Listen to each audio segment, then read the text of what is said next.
हमारे सनातन धर्म में भगवान शिव को अपार और अनंत माना जाता है और भारत भूमि पर भगवान शिव के अनेकों रहस्यमय मंदिर भी हैं जो हर किसी को अपने प्रभाव और रहस्य से अपनी ओर आकर्षित कर लेते हैं। भोलेनाथ के एक ऐसे ही अद्भुत मंदिर की हम बात कर रहे हैं जहां पर मुर्दे भी जीवित हो जाते हैं। तो आप सभी से अनुरोध है कि वीडियो में अंत तक जरूर बने रहें और अगर जो आप हमारे चैनल पर नए हैं तो प्लीज़ बेल आइकन को प्रेस कर और चैनल को सब्सक्राइब जरूर कर लें। तो शुरू करते हैं आज का वीडियो। जैसा कि आप सब जानते हैं कि जीवन और मृत्यु तो विधि का विधान है। जो व्यक्ति धरती पर जन्म लेता है उसकी मृत्यु भी निश्चित है। अब यह बात हम सब जानते हैं कि मृत्यु के बाद आत्मा शरीर को छोड़ देती है और शरीर में कभी भी पुनः प्रवेश नहीं करती। अब अगर मैं आप लोगों से कहूं कि हमारे प्राचीन मंदिरों में एक स्थान ऐसा भी है जहां मृत्यु को प्राप्त व्यक्ति भी जीवित हो जाता है। जी हाँ, देखिए, जन्म और मृत्यु सब ईश्वर का ही खेल है और ईश्वर की मर्जी और उनके चमत्कारों के आगे यह कुछ भी नहीं है। अगर भगवान चाहे तो उनके आगे सृष्टि के नियम में भी बदलाव हो जाता है। जन्म और मृत्यु से जुड़ी एक ऐसी ही चौंकाने वाली बात करे तो इस दुनिया में मृत व्यक्ति भी जीवित हो सकते हैं। शायद आप लोग इस बात पर यकीन न कर पाएं, लेकिन हम आज एक ऐसे ही चमत्कारी और रहस्यमय मंदिर के बारे में बात कर रहे हैं जहां अगर इंसान का शव लेकर जाएं तो उसमें पुनः आत्मा प्रवेश कर जाती है और यह एक सत्य है। भगवान भोलेनाथ के इस मंदिर के आगे साइंस भी फेल हो जाता है। इस प्राचीन मंदिर का संबंध महाभारत काल से भी जुड़ा है। जिस चमत्कारी मंदिर की हम बात कर रहे हैं दरअसल वह देवभूमि कहे जाने वाले उत्तराखंड की राजधानी देहरादून से कुछ ही दूरी पर लाखा मंडल नामक स्थान पर स्थित है। वही लाखा मंडल जिसका जिक्र हमें महाभारत में भी मिलता है। दुर्योधन ने पांडवों को मारने के लिए इसी स्थान पर लाक्षागृह का निर्माण करवाया था, परंतु पांडवों को उसकी नीति का पहले ही पता लग गया था और वह इस जगह से एक गुफा के जरिए बच निकले थे। आज भी इस मंदिर के पास ही वह गुफा भी स्थित है।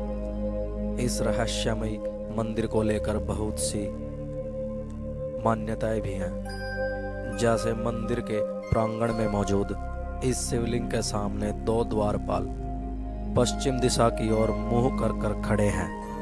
माना जाता है कि अगर कोई भी मृत व्यक्ति इन दोनों द्वारपालों के सामने रख दिया जाए तो और पुजारी के द्वारा अभिमंत्रित जल छिड़का जाए तो वह इंसान पल भर के लिए पुनः जीवित हो जाता है। इस प्रकार मृत व्यक्ति यहाँ पर लाए जाते थे और वह कुछ पल के लिए फिर से जिंदा हो जाते थे। जीवित होने के बाद व्यक्ति सबसे पहले शिव का नाम लेता है और फिर गंगा जल ग्रहण करते ही उसकी आत्मा पुनः उसके शरीर का त्याग कर देती है।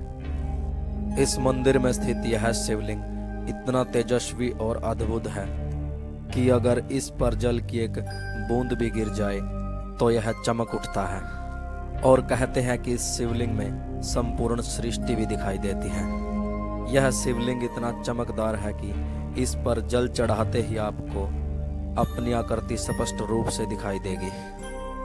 कहा जाता है कि इस मंदिर का निर्माण भी स्वयं पांडवों के द्वारा अज्ञातवास के दौरान ही करवाया गया था और इस अद्भुत शिवलिंग की स्थापना ज्येष्ठ पांडव युधिष्ठिर ने ही की थी और इसी के साथ यहाँ पर पांडवों के द्वारा 1.25 लाख शिवलिंग भी स्थापित किए गए थे।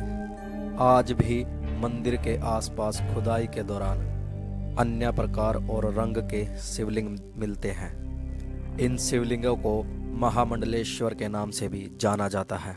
महामंडलेश्वर शिवलिंग को लेकर विश्व में माना जाता है कि जो भी स्त्री पुत्र प्राप्ति के उद्देश्य से महाशिवरात्रि की रात मंदिर के द्वार पर बैठकर शिवालय के जलते हुए दीपक को एकटक निहारती हुई शिव मंत्र का जाप करती है, उसे 1 साल के भीतर ही पुत्र रत्न प्राप्ति होती है।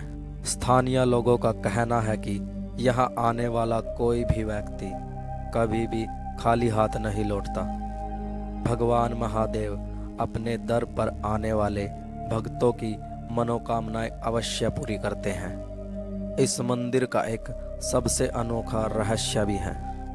मंदिर की पिछली दिशा में 2 द्वारपाल खड़े हैं, जिनमें से एक द्वारपाल का एक हाथ कटा हुआ है, जो एक अनसुलझा रहस्य है और सभी को सोचने पर भी मजबूर कर देता है। अगर आपको आज का वीडियो अच्छा लगा हो तो प्लीज़ एक लाइक ज़रूर करें और हमारे चैनल डार्क सत्या टीवी को सब्सक्राइब ज़रूर कर लें।